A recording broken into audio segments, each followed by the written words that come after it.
There is a teaching that appears in the mysteries of ancient Egypt, in the tomb narratives of Osiris. It appears again in the words spoken over Lazarus in the Gospel of John. It appears in the initiatic rites of the mystery schools. And it appears, unchanged in essence, in Neville Goddard's lectures from the 1940s onward. The teaching is this: you must die first. Not physically. Not eventually. Now. You must die to what you are, to be reborn as what you wish to be. Neville said it plainly. You cannot take your new conception of yourself into the old state. The old state must die. The astrologers, working from an entirely different symbolic system, arrived at the same instruction. Saturn, the planet of death, limitation, and time, returns to its natal position every 29 years, and when it does, it demands the same thing: let what you have been fall away, so what you are becoming can emerge. One archetype, one instruction, repeated across centuries, across cultures, across systems. Tonight, we are going to explore the death that precedes all rebirth, the crucifixion that is not historical but personal, not future but now, not optional but inevitable, if you would live as the being you are imagining yourself to be. Because the question is not whether you will die to the old state. The question is whether you will do it consciously, or whether life will do it for you. Welcome to Neville Goddard Universe. I'm glad you're here. This is a channel for those who have sensed that Neville Goddard's teachings are not simply techniques for manifestation, but part of a much older, much deeper stream. One that flows through the mystery traditions, the mystical lineages, the esoteric schools of every age. We anchor ourselves in Neville, and from that anchor, we reach outward to see his insights reflected back to us in languages he himself may not have used, but which he would have recognized instantly. Tonight, we begin a series on death and rebirth in Neville's teachings. And we begin where Neville began, with the crucifixion. Not as an event that happened to someone else 2,000 years ago, but as the psychological and mystical pattern that happens within you every time you rise into a new state of being. We're going to explore Neville's mystical use of the death-rebirth cycle, the Osiris-Lazarus-Christ archetype that runs through all his work, and how Saturn, the planet astrologers have long associated with death, endings, and karmic reckoning, plays the exact same role in the cosmic order that Neville assigns to the dying of the old self. This is not metaphor. This is instruction. And if this exploration resonates with you, if it helps you see the unity beneath the surface of these great traditions, I invite you to like this episode and subscribe to the channel. It's a small gesture, but it keeps this work alive and lets me know there are others walking this path alongside me.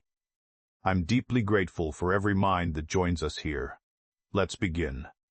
Neville Goddard spoke constantly of death, not in the morbid sense, not in the fear-based religious sense, but as the necessary precondition for transformation. Listen to how he puts it in one of his 1948 lectures. You cannot take your new conception of yourself into the old state. The old state must die. You must die to what you have been, to live as what you desire to be. This is not poetic language. This is precise psychological instruction. Neville understood that every state of consciousness, every identity you inhabit, every version of yourself you express, is a living thing. It has substance. It has momentum. It has a kind of inertia. And as long as you continue to feed it with your attention, your feeling, your habitual inner conversation, it persists. You cannot simply add a new identity on top of an old one. You cannot be the person who is financially struggling and simultaneously be the person who is wealthy. You cannot be the person who is lonely and simultaneously be the person who is loved. Not because these things are logically contradictory, but because states of consciousness are singular. They are lived from. They are totalities. To move from one state to another is not a matter of addition. It is a matter of substitution, and substitution requires death. Neville used the language of crucifixion deliberately. He knew his audience, steeped in Christian imagery, would hear it and recoil. And then, if they listened closely, they would hear it again and understand it differently. The crucifixion, Neville said, is not something that happened to Jesus of Nazareth. It is something that happens to you. It is the giving up of your present limitation, your present sense of self, in order to be reborn into the state you are now imagining. This is the mystical meaning of death. Not the cessation of biological function, but the cessation of identification. You die to a state by withdrawing your feeling from it, by ceasing to grant it the authority of I am, by no longer feeding it with your attention, your emotional energy, your habitual assumption. And when you do this, when you genuinely cease to be what you were, the old state collapses. It has no life apart from your consciousness. It dies because you are no longer animating it. Let me give you a concrete example, one that Neville himself recounted. A woman came to him in the early 1950s. She had been married for years to a man she no longer loved. The marriage was lifeless, cold, draining. She wanted out. But she was terrified. Terrified of the judgment. Terrified of the financial consequences. Terrified of being alone. Neville did not tell her to leave. He did not tell her to stay. He told her to die. Die to the woman who is trapped, he said. Die to the woman who is afraid. Assume you are free. Assume you are fulfilled. Live from that state in your imagination, and let the old woman, the one who is bound, let her die. She did. She practiced it nightly. She imagined herself free, light, joyful, self-possessed. She felt it until it became more real than her waking circumstances. She did not force any outer action. She simply ceased to be the woman she had been. Within months, the marriage dissolved. Not through conflict, not through drama, but through a kind of mutual release. Her husband, as if sensing the death of the woman he had known, simply let go. The divorce was quiet, amicable, swift. She was reborn. This is the pattern Neville taught over and over: death first, then life. Crucifixion, then resurrection. You do not rise into the wish fulfilled by clinging to what you are. You rise into it by releasing what you are, by dying to it, by letting it go so completely that there is space for the new self to be born. And here is where Neville's teaching touches something ancient and initiatic. Because this pattern, death, descent, rebirth, is not unique to Neville. It is the central pattern of every mystery tradition the world has ever known. Let's go back, way back, to ancient Egypt, to the myth of Osiris. Osiris, the god-king, is murdered by his brother Set. His body is dismembered, scattered across the land. His wife, Isis, gathers the pieces, reassembles them, and through her magic, through her focused intention and feeling, she resurrects him. Osiris is reborn, not as the earthly king he was, but as the lord of the underworld, the judge of souls, the one who has passed through death and emerged transformed. This is not just a story. In the Egyptian mystery schools, the initiate ritually enacted the death of Osiris. They would lie in a sarcophagus, in total darkness, and through controlled imagination and breath, they would experience the dissolution of their old self. They would descend into the underworld, and then, through the power of consciousness, the same power Isis used, they would rise again, reborn as a new being. The Egyptians called it dying before you die. Now come forward in time, to the Gospel of John, chapter 11. Lazarus is dead. He has been in the tomb 4 days. His sister Martha says to Jesus, "Lord, if you had been here, my brother would not have died." And Jesus replies, "I am the resurrection and the life. He who believes in me, though he may die, yet shall he live." Then he calls Lazarus forth. "Lazarus, come out." And Lazarus rises. He walks out of the tomb, still wrapped in grave clothes, and Jesus says, "Loose him and let him go." Neville read this story as pure psychology. Lazarus is you. He is the state you have been. Dead, entombed, wrapped in the grave clothes of old assumption. Jesus is your awakened imagination, your I am, calling you forth. Lazarus, come out, is the command you give to yourself, rise into the new state. And the grave clothes. Those are the lingering mental habits, the old inner conversations, the residual feelings that still cling to you even after the death of the old self. They must be loosed. They must be let go.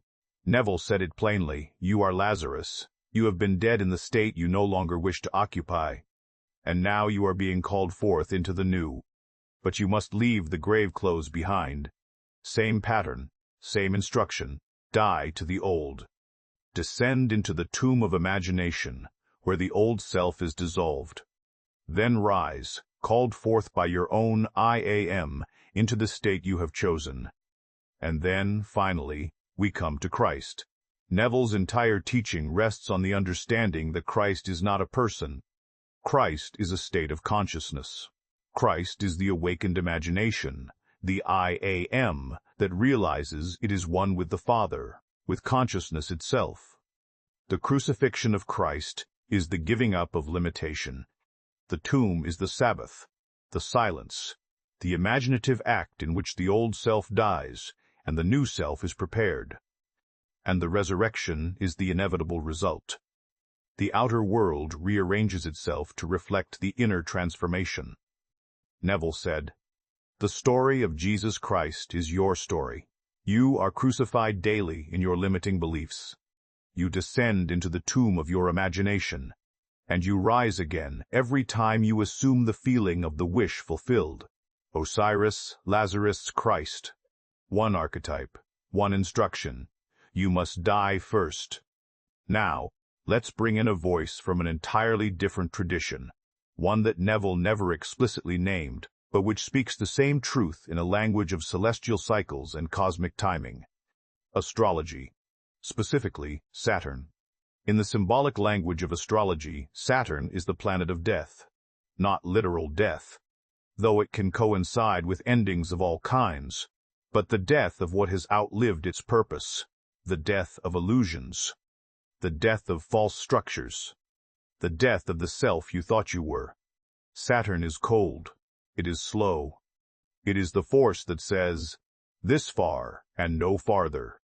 It is the boundary, the limit, the taskmaster, the stone that will not yield. And every 29 years, Saturn returns. It comes back to the exact position it occupied in the sky at the moment of your birth. And when it does, it demands an accounting. Astrologers call this the Saturn return, and it is universally recognized as one of the most significant cycles in a human life. It is the moment when the old self must die to make way for the new. People describe it in strikingly consistent terms. Everything I thought I was fell apart. I lost my job, my relationship, my sense of direction, and then I found myself. It was like dying and being reborn. Listen to that language. It is the language of crucifixion. The Saturn return is not punishment. It is initiation. Saturn, in its highest expression, is not the destroyer. It is the sculptor. It removes everything that is not you, everything you assumed you were, everything you clung to out of fear or habit or social conditioning, so that what remains is true. It is the same process Neville described, die to the old state, so the new state can be born. But here is where it gets even more interesting. Saturn is exalted in Libra, the sign of balance, and it rules Capricorn, the sign of mastery and structure. Its nature is to create through limitation. It asks, what will you build with the raw material of your consciousness? What will you commit to?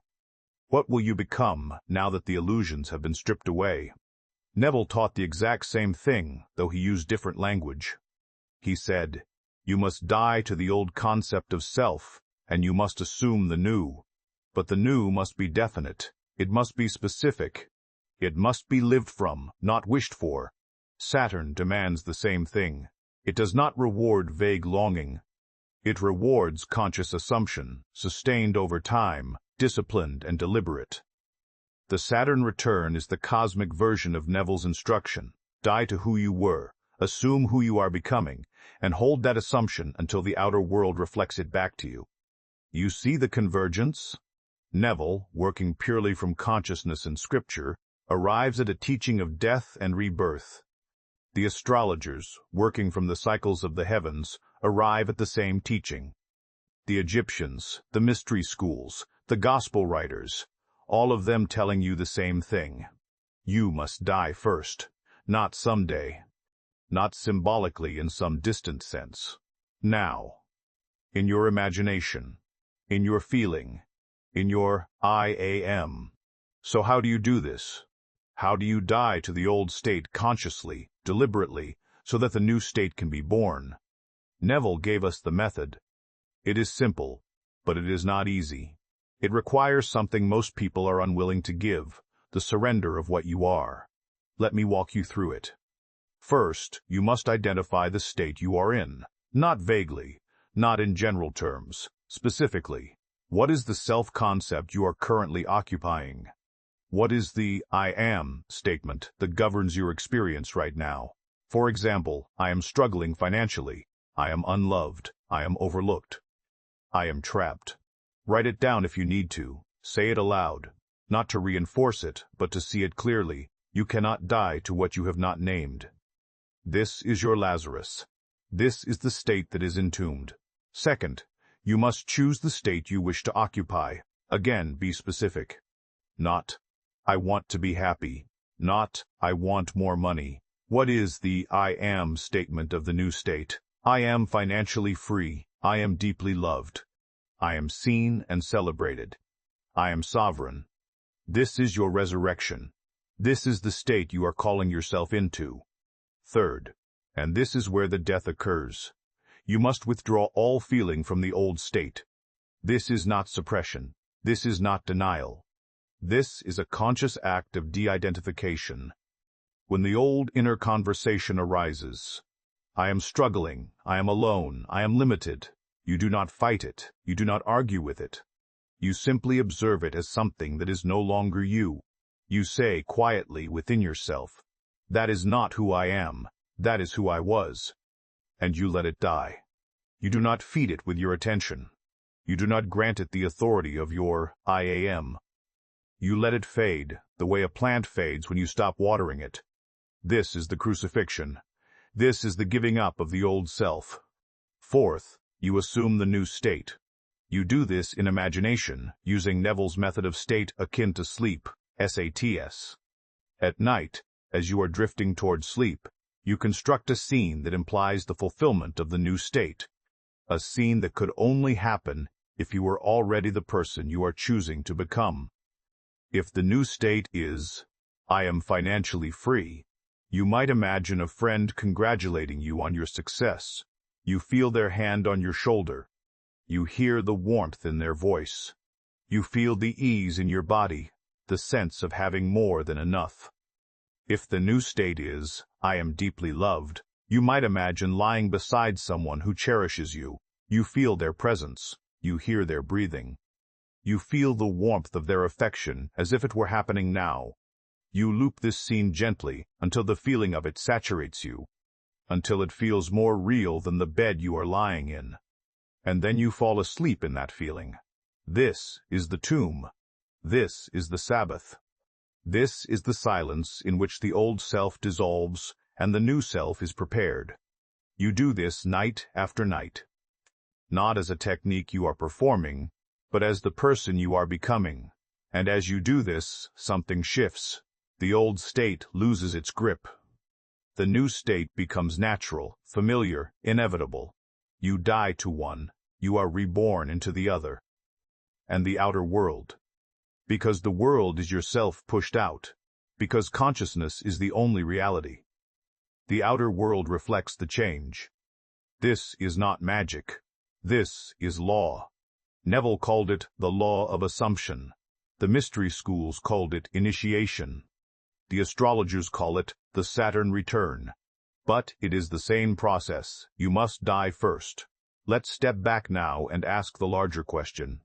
Why does this pattern appear everywhere? Why do the Egyptian mysteries, the gospel narratives, Neville's lectures, and the astrological cycles all converge on the same instruction: die to the old, be reborn into the new. Because it is not a teaching imposed from outside. It is the structure of consciousness itself. Consciousness is not static. It is not a fixed entity that experiences different things. Consciousness is movement, transformation, becoming. It is always dying to what it was and being reborn into what it is imagining. You are not a self that has experiences. You are consciousness, imagining itself as a self, and the self you are imagining is the state you are occupying.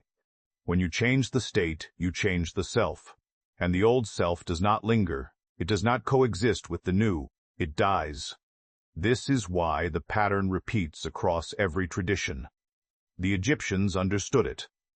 They built their entire initiatic structure around the conscious enactment of death and rebirth, because they knew that this is how consciousness evolves.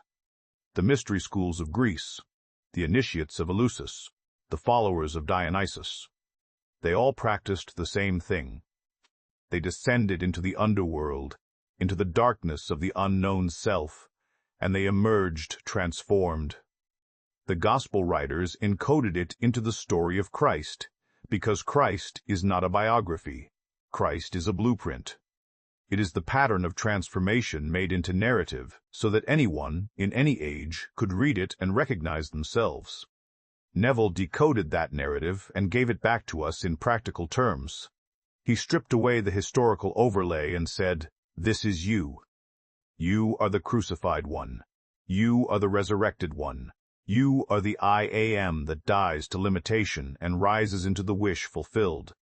And the astrologers, watching the heavens, saw the same pattern written in the cycles of Saturn.